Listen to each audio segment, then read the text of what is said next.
सोलापुर के ग्राम दैवत श्री सिद्धेश्वर तालाब में ऑक्सीजन की कमी के कारण सैकड़ों मछलियों की मौत हो गई है, जिसे प्रहार संगठक आक्रामक हो गया है। संगठन के कार्यकर्ताओं ने महापालिका में मृत मछलियों को फेंककर आयुक्त के खिलाफ जोरदार विरोध दर्ज कराया है और इस घटना के लिए प्रशासन को जिम्मेदार ठहराया है। प्रदर्शन के दौरान कार्यकर्ताओं ने तीखी बयानबाजी और तत्कालिक कार्रवाई की मांग की है। त्याच्यामुळे सिद्धेश्वर तलावात जे मासे असतील किंवा कासवाचा मृत्यू झालेला आहे, त्यासाठी महानगरपालिका प्रशासन असेल, महापालिकेचे आयुक्त असतील, पीडब्ल्यूडीचे अधिकारी असतील किंवा वन विभागाचे अधिकारी असतील, यांना काही देणं घेणं नाही। सिद्धेश्वर तलावाचं पावित्र्य जे काय आहे ढासळत चाललेलं आहे। अनेक जे काही लोक तिथं दर्शनासाठी येतात त्यांना घाणेरडा वास येतो।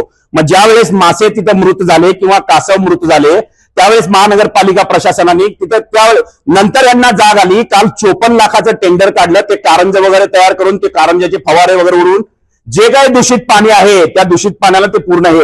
मग मला सांगा, स्मार्ट सिटी अंतर्गत त्यांनी जे काही तलावामध्ये जे काही फरशा वगैरे बसवणार होते, तिथं वेगवेगळे झरे वगैरे करणार होते, कारंजे करणार होते, मग ते स्मार्ट सिटीचे पैसे गेले कुठं? ज्या वेळेस तिथं मासे मृत होतात, कासव मृत होतात, सामान्य जनतेवर तुम्ही गुन्हा दाखल करता, तसाच महापालिका आयुक्त असतील किंवा जे काही वन विभागाचे अधिकारी असतील, पीडब्ल्यूडीचे अधिकारी असतील, यांच्यावर सुद्धा गुन्हा दाखल होणे गरजेचं आहे। मी उद्या आज संध्याकाळी आपले पोलीस आयुक्त राजकुमार साहेबांना एक निवेदन देणार आहे की संबंधित आयुक्तांना या गोष्टीशी म्हणजे यांच्यावर टपका ठेवून, महापालिकेच्या आयुक्तावर टपका ठेवून, वन विभागाच्या अधिकाऱ्यावर टपका ठेवून आणि पीडब्ल्यूडीच्या अधिकाऱ्यावर टपका ठेवून त्यांच्यावर गुन्हा दाखल करणे जे काही करणे गरजेचं आहे। म्हणून मी त्यांना पत्र सुद्धा देणार आहे आयुक्त साहेबांना।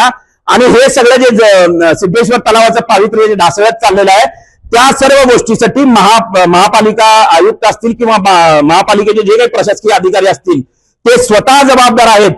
त्याच्या अनुषंगाने त्यांचा निषेध म्हणून आज इथं मासे आणून मासे टाकून त्यांच्या विरोधात आम्ही घोषणाबाजी करून आज त्यांचा निषेध म्हणून आंदोलन केलेलं आहे। धन्यवाद। एक दोन कॅरी बॅग तुम्ही फक्त मासे आणलेत आणि हे टाकले तिथं वास आपल्याला सहन होत नाही, पण मंदिराचे जे तलाव आहे तिथं हजारोंच्या संख्येनं मासे मरतायत आणि भाविकांना सगळ्यांना याचा त्रास होतो।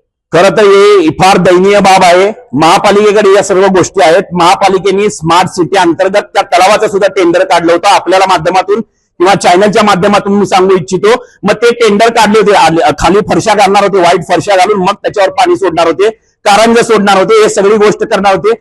आता जर तलावाचं पाणी प्रदूषित होता तर आजपर्यंत तुम्ही काय झोपला होतात का?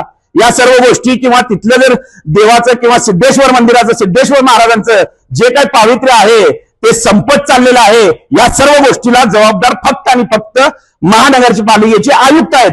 आता सध्या बीजेपीची सत्ता आलेली आहेत, महापौर वगैरे झालेले आहेत, सगळे नगरसेवक आलेले आहेत। आता तुम्हाला जाग आली। प्रशासन ज्यावेळेस 3 वर्ष तुमचं होतं त्यावेळेस तुम्ही झोपला होता का? ही हरामखोरगिरी तुम्ही करता आहात। मग आलेले स्मार्ट सिटीचे पैसे गेले कुठं हे तुम्हाला विचारणं, तुमच्या माध्यमातून विचारणं गरजेचं आहे। त्यांचा निषेध म्हणून मुद्दाम मासे आणून इथं टाकून त्यांचा निषेध आंदोलन केलेलं आहे।